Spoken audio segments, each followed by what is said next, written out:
हम प्रागैतिहासिककालीन चित्रकला के बारे में बात कर रहे थे। हमने जाना था प्रागैतिहासिक काल का मानव कैसा था, किस प्रकार से जीवन यापन करता था। आज हमें वो चित्र क्या संदेश देते हैं, कहाँ से वो पाए गए, किन अन्य नामों से जाना जाता है, उस मानव ने वो चित्र क्यों बनाए थे, ये तमाम प्रश्न हमने समझे हैं। अभी पहला लेसन हमारा अभी बीच में है, तो चलिए आज हम आगे बढ़ते हैं कि इसमें और क्या महत्वपूर्ण बातें हमें आदिकाल की पाई जाती है। तो ये कहा गया कि भीमबेटका जो कि आदिकालीन मानव का एक महत्वपूर्ण केंद्र था, और उसमें भीमबेटका में जो चित्र पाए गए हैं वो कई समय के चित्रित या 5-7 कालखंडों में चित्रित बताए गए। उन 7 खंडों में से हमने उत्तर पाषाणकालीन युग अपर पैलियोलिथिक पीरियड के बारे में पढ़ा था कि इस समय धवन चित्र बने, भैंसों, हाथियों, बाघ, गेंडों, सुअरों के हैं, और कुछ चित्र धवन चित्र बने हैं, यानी वॉश पेंटिंग जलरंग पद्धति में बने हैं। ये उत्तर पाषाणकाल युग अपर पैलियोलिथिक पीरियड के चित्र थे। फिर हमने पढ़ा था मध्य पाषाण युग मेसोलिथिक पीरियड। मध्य पाषाण युग के चित्र किस प्रकार के थे, तो इस समय अधिक चित्र पाए गए। मध्य पाषाण काल में उस आदि मानव ने चित्रों के प्रति और ज़्यादा रुचि बढ़ गई थी, इसलिए अत्यधिक चित्र पाए गए। इसमें विषयों की संख्या कई गुना बढ़ गई थी, यानी सिर्फ जंगली जानवर ही नहीं, इसके अलावा भी चित्र पाए गए। ठीक है ना। शिकार के दृश्यों में लोगों को समूह बनाकर कांटेदार भाले, नोकदार डंडे आदि लिए हुए भी हाथों में लिए हुए दिखाए गए। ठीक है ना। कुछ चित्रों में आदि मानव को जाल, फंदे लेकर गड्ढे आदि खोदकर जानवरों को पकड़ने की कोशिश करते हुए दिखाया गया। इस प्रकार का चित्रांकन भी किया गया। शिकारियों को साधारण कपड़े व कुछ चित्रों में मनुष्यों को सुंदर कपड़ों से भी चित्रित किया गया। इस समय भी हाथी, जंगली सांड, बाघ, शेर, सुअर, बारहसिंगा, तेंदुआ, चीता, गेंडा, मछली, मेंढक, छिपकली, इन्हीं जानवरों के चित्र पाए गए। छोटे बड़े सभी जानवर थे, और जानवरों को मध्यकालीन जो आदि मानव था वो जानवरों के चित्रण को अत्यधिक पसंद करता था। कुछ और चित्रों में मनुष्य द्वारा जानवरों को पीछा करके भी शिकार करते हुए भी दिखाया गया। कुछ जानवरों में चित्रों में विशेष रूप से शिकार के दृश्यों में मनुष्य को जानवरों से डरते हुए भी दिखाया गया। लेकिन बहुत से चित्रों में मनुष्य को जानवरों के प्रति प्यार और सौहार्द का भाव भी दिखाया गया। ठीक है ना। यद्यपि जानवरों को प्राकृतिक अवस्था में ही चित्रित किया गया है, मगर मनुष्य को साज सज्जा के साथ सुरुचिपूर्ण रीति से प्रस्तुत किया गया। तो बच्चों, ये सभी बातें हमने पढ़ी है। आज हम आगे देखेंगे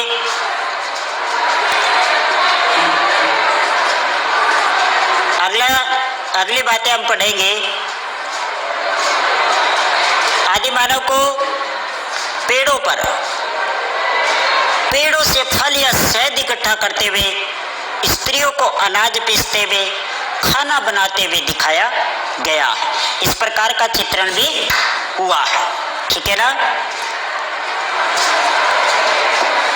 कुछ शैल चित्रों में मनुष्य, स्त्रियों और बच्चों को एक साथ दिखाया गया है, मानो वे एक ही परिवार के सदस्य हो।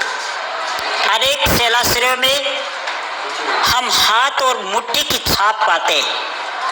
हाथ और मुट्ठी की छाप भी उन्होंने शिलाओं पर बनाई है।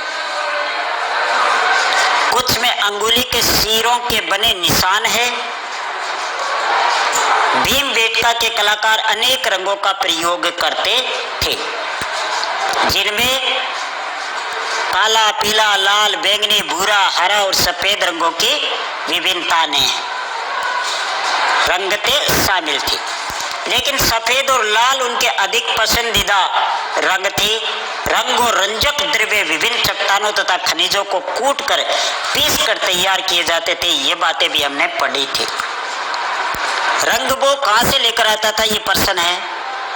तो वो चट्टानों को ही, वनस्पतियों को ही चट्टानों पर रगड़कर अपने रंग तैयार करता था। और देखने वाली, सोचने वाली बात यह है कि उस समय उस मानव के पास कोई टेक्निकल नहीं थी, खनिज रंगों का प्रयोग करता था, लेकिन फिर भी आज भी उन चट्टानों को जाकर अगर हम देखते हैं तो कलर वैसे के वैसे ही पाए जाते हैं। वो कलर हजारों वर्षों से छांव, धूप, तूफान आदि झेलते हुए स्वतंत्र खुले आसमान के नीचे है, लेकिन वो खराब नहीं हुए। तो ऐसा क्यों हुआ? ऐसा वो क्या मिलाता था उन रंगों में?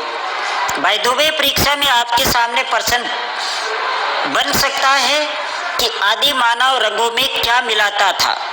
तो चलिए देखते हैं वो क्या मिलाता था।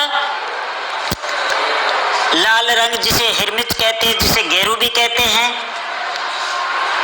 हरा रंग कैल्सेडोनी नामक पत्थर की हरी किस्म से बनाया जाता था। सफेद रंग संभवतः चूना से बनाया जाता था। खनिज के चट्टानों के टुकड़ों को कूटकर पीसकर पाउडर जैसा बना लिया जाता था। पेड़ों से निकाला गया गोंद या राल मिलाया जाता था। एक चीज और है, जानवरों की चर्बी। ये मानव जो है जानवरों की चर्बी रंगों में मिलाता था, पशुओं की चर्बी रंगों में मिलाता था। इसीलिए वो रंग आज भी जैसे के तैसे बने हुए हैं।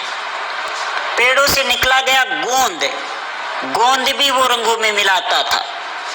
राल मिलाया जाता था। इस प्रकार रंग तैयार हो जाने के बाद उसे पेड़ की पतली रेशेदार टहनियां, पेड़ की जो रेशेदार टहनियां होती है उसे कूट कर आगे से ब्रश बनाता था। वो प्रयोग करते हुए चित्र आदि बनाए जाते थे। आश्चर्य की बात तो यह है कि हजारों साल पहले बनाए गए इन चित्रों के रंग हवा पानी की मार को झेलने के बाद आज भी बरकरार है, वैसे ही है। ये समझा जाता है कि ये रंग अब तक इसलिए अक्षुण्ण रहे क्योंकि चट्टानों की सतहों पर, अब ये बात आप जानते होंगे, ऑक्साइड मजबूत होते हैं। वो चट्टान यानी पर्वतों को सजोए रखना बहुत अच्छी बात है। हम उचित वातावरण में जीना चाहते हैं। पर्वत में बहुत सारी पर्वतों पर जड़ी बूटियां होती है। इन चट्टानों में रासायनिक प्रतिक्रिया होती है, तो वो बड़ी ऑक्साइड मौजूद थे, इसीलिए वो रंग आज स्थायी है। ठीक है ना? इन रंगों की रासायनिक प्रतिक्रिया ने उन्हें स्थायी बना दिया, इसलिए वो स्थायी है। यहाँ कलाकारों ने अपने चित्र इन शिलाशिरों की सतहों, दीवारों, भीतरी छतों, इस मानव ने चित्र बनाए कहाँ पर है, उनके आधार क्या था, यानी धरातल क्या था चित्र बनाने का? तो शिलाशिरों, सतहों, दीवारों और भीतरी छतों पर गुफाओं के ये चित्र बनाए गए हैं। ठीक है ना? लेकिन कुछ चित्र जगहों से भी मिले हैं जहाँ शायद लोग कभी भी रहे ही नहीं होंगे, वहाँ लोग रहते नहीं थे। इन स्थानों का धार्मिक महत्व रहा होगा, यानी उनके कोई मंदिर थे। शिलाशिरों में पाए गए कुछ अत्यंत सुंदर चित्र बहुत ऊंचे स्थानों पर शिलाशिरों की छत के पास बने हुए हैं। प्रश्न उठता है कि आदिकालीन मानव चट्टानों में ऐसे असुविधाजनक स्थानों पर ये चित्र क्यों बनाए? शायद ये चित्र बहुत दूर से लोगों को ध्यान में आकर्षित करने के लिए ऊंचाई पर बनाए होंगे। ये चित्र हालांकि बहुत पुराने जमाने के हैं, पर इनमें चित्रात्मक गुणों एवं विशेषताओं की कोई कमी नहीं है। बहुत प्राचीन समय के हैं, लेकिन फिर भी आज आधुनिक चित्रकला से ज्यादा मौलिक है। ठीक है ना? कार्य करने की प्रतिकूल परिस्थितियों, औजार, सामग्रियों आदि की कमी होते हुए भी इन चित्रों को तत्कालीन पर्यावरण के सामान्य दृश्य आकर्षक रूप में प्रस्तुत किए, जिससे ऐसा प्रतीत होता है कि उस समय के लोग बहुत साहसी थे और अपने जीवन का आनंद ले रहे थे। पशुओं को तो वास्तविकता से भी अधिक तगड़ा पशु वास्तविक रूप में हम देखते हैं, उससे भी ज्यादा मजबूत इन्होंने इन पशुओं का चित्रांकन किया, रोबदार दिखाया गया। यह भी प्रतीत होता है कि आदिकालीन कलाकारों में कहानी कहने सुनने की गहरी रुचि थी। इन चित्रों में बड़े ही नाटकीय रूप से मनुष्य और जानवरों को स्वयं को जीवित रखने के लिए संघर्षरत दिखाया गया। एक दृश्य में कुछ लोग, ये देखिए बीच में ही शिकार का दृश्य। अब ये मानव घोड़े पे बैठे हैं और दूसरे पशुओं का शिकार करने के लिए उतावले हो रहे हैं। तो इसी प्रकार का चित्रांकन वो मानव करता था। मध्य पाषाण युग के चित्रों में शिकार के दृश्य बहुलता से पाए गए। मध्य पाषाण में उस मानव की महत्वपूर्ण जो विषय वस्तु थी वह क्या थी? शिकार के दृश्यों की बहुलता। यह ऐसा ही एक दृश्य है जिस लोगों में एक समूह भैंसे को मारते हुए दिखाया गया। भैंसे को मारते हुए दिखाया गया। कुछ घायल व्यक्तियों को इधर उधर पड़ा दर्शाया गया। ये चित्र अंकन की कला में श्रेष्ठता का प्रदर्शन करता है। तो ये चित्र जो है इसमें एक भैंसे को मारते हुए दिखाया गया है। कुछ मानव इधर उधर पड़े भी हैं, भैंसे ने उसे घायल कर दिया है ना। और ये देखिए ये नृत्य दृश्य। अब जैसे भैंसा उन्होंने मारा, मारने के बाद वो उल्लास मनाता था, वो खुशी मनाता था। खुशी मनाने के लिए इस प्रकार से अपनी खुशी व्यक्त करता था, वो चित्र भी बनाता था। तो शिकार के बाद वो जो उल्लास मनाता था, खुशी मनाता था, इसीलिए वो चित्रों का निर्माण करता था। तो आगे देखिए इस दृश्य में एक दूसरे का हाथ पकड़कर नृत्य करते हुए आकृतियां दिखाई गई। वस्तुतः यह एक ऐसा विषय है जिसे बार बार दोहराया गया। नृत्य का यह दृश्य हमें उत्तराखंड के लखुंडियार के पाषाण दृश्य की यादें दिलाता है।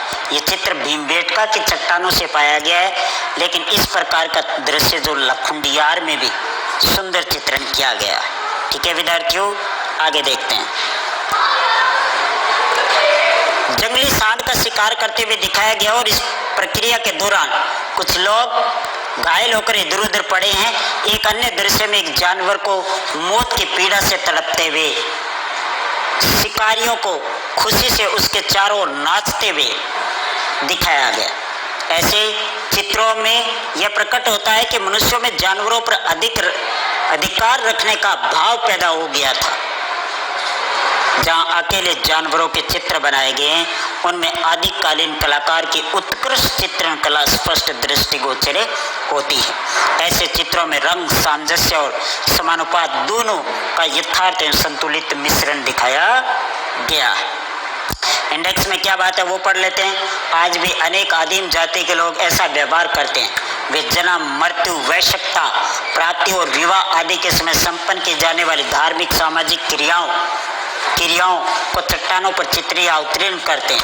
वे शिकार हेतु जानवरों को आकर्षित करने के लिए मुखौटे पहनते हैं और उन्हें मार डालने के बाद खुशी से उनके चारों ओर नाचते और गाते हैं।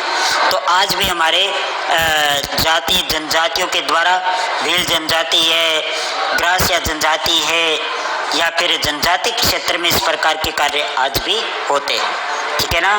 तो चलिए, एक दिलचस्प बात यह है कि शैल कला के अनेक स्थलों पर अक्सर नए चित्र पुराने चित्रों पर बनाए गए हैं। भीमबेटका में कुछ स्थानों पर चित्रों के 20 परतें तक मिली है। भीमबेटका में एक के ऊपर एक चित्र बनाए जाना, इसका क्या कारण हो सकता है? ये एक महत्वपूर्ण बात है। और एक ऐसा स्थान भीमबेटका है जिसमें लगभग एक चित्र पर 20 परतें दिखाई देती है, चित्र पर चित्र बनाए गए। ये क्यों बने, इनको हम देखते हैं। एक दूसरे पर बनाए गए। यहाँ प्रश्न उठता है कि कलाकार एक स्थान पर बार बार चित्रण क्यों बनाते थे? इसका एक कारण तो यह हो सकता है कि जब किसी कलाकार को अपनी रचना पसंद नहीं आती थी तो वह उस पर अपनी दूसरी रचना चित्रित कर देता था। यानी आदि मानव एक रचना करता था, उसके बाद वो उसे पसंद नहीं आती थी तो वो दूसरी उस पर ही रचना कर देता था। ठीक है ना। दूसरा कारण ये हो सकता है कि वे चित्र और स्थान पर पवित्र या विशिष्ट मानते थे और उन पर कलाकार बार बार चित्र बनाते थे। यह भी संभव है कि भिन्न भिन्न पीढ़ियों के लोगों ने भिन्न भिन्न समय पर एक ही क्षेत्र में ये चित्र बनाए थे। अलग अलग पीढ़ी के लोग आए और चित्र पर चित्र बनाए। ठीक है। इन प्राक ऐतिहासिक चित्रों से हमें तत्कालीन मनुष्यों, उनकी जीवन शैली, उनका खान पान, उनकी आदतों, उनकी दैनिक गतिविधियों, यहाँ तक कि उनके मन मस्तिष्क या चिंतन को जानने समझने की सहायता मिलती है। यानी इन चित्रों से आज हम क्या पाते हैं, क्या शिक्षा लेते हैं, उस समय के तत्कालीन जो मानव थे उनका रहन सहन कैसा था, खान पान कैसा था, तो वो जानकारी आज हमें पाई जाती है। प्रागैतिहासिक काल के अवशेष विशेष रूप से अनेक प्रकार के पत्थरों के हथियार, औजार, मिट्टी के खिलौने और हड्डियों के टुकड़े मानव सभ्यता के विकास के महान साक्ष्य हैं। तथापि इन सबसे अधिक महत्वपूर्ण तो ये शैल चित्र है जो आदिकालीन मानव हमारी अमूल्य धरोहर के रूप में छोड़ गया। आज पुरातात्विक विभाग के अंडर ये सारी शैल चित्र है और आज हमारे लिए ये धरोहर है। तो उस आदि मानव की ये पद चिन्ह आज हमें देखने को मिलते हैं। आज भी इस आधुनिक जीवन में हमने बहुत सारी प्रवृत्तियां आदि मानव की अपनाए हुए हैं। उनके तौर तरीके आज भी हमें उदाहरण के स्वरूप देखने को मिलते हैं जो हमारे समाज में है। जैसे टोना टोटका आज भी हमारे समाज में होता है, तो वो एक भ्रांति थी, आदि मानव के द्वारा प्रारंभ की गई थी, वो आज भी हमारे समाज में जड़े जमाए हुए हैं। हल का प्रयोग, अग्नि का प्रयोग, ये सब जानवरों को पालना, ये सब आदि मानव की देन है जिन परंपराओं को आज भी हमारे समाज में अपनाए हुए हैं। तो ये क्षेत्र जो है हमारे लिए बड़े महत्वपूर्ण है, इनसे हमें शिक्षा मिलती है। तो डियर स्टूडेंट, थोड़ा सा अभ्यास पर्सन है, इसी के साथ हमारी प्रागैतिहासिक कालीन चित्रकला पूर्ण होती है। तो चलिए थोड़ा सा अध्ययन करते हैं। कल अगली कक्षा में फिर मैं इनके बारे में बात करूंगा। तब तक मैं आपको एक टारगेट देता हूं, आप इन्हें प्रश्नों का जवाब अपनी बुक में खोजें। कल मैं आपको ये प्रश्नों के जवाब बता दूंगा। आपके विचार से प्रागैतिहासिक काल के लोग अपने चित्रों के लिए विषयों का चयन और चुनाव किस प्रकार करते थे? आपके विषय के अनुसार, आपके विचार से वो कैसे करते थे, वो क्यों करते थे विषयों का चुनाव? विषय उनका क्या था? जंगली जानवर। वो चित्र बनाता क्यों था? उल्लास मनाने के लिए, अपनी अभिव्यक्ति प्रदान करने के लिए। जिन जानवरों को मारता था उन्हीं के ये चित्र बनाता था, बस यही बात है। गुफा चित्रों में मानव आकृतियों की अपेक्षा जानवरों की आकृतियां अधिक होने के क्या कारण रहे होंगे? क्योंकि मानवों की आकृति तो उनका विषय बहुत कम था। वो जिन जानवरों को मारता था, खुंखार जानवरों को, उन्हीं का वो चित्रण बनाता था। और चित्र बनाने के पीछे एक और भी कारण था कि उसे वो जादू और टोना समझता था।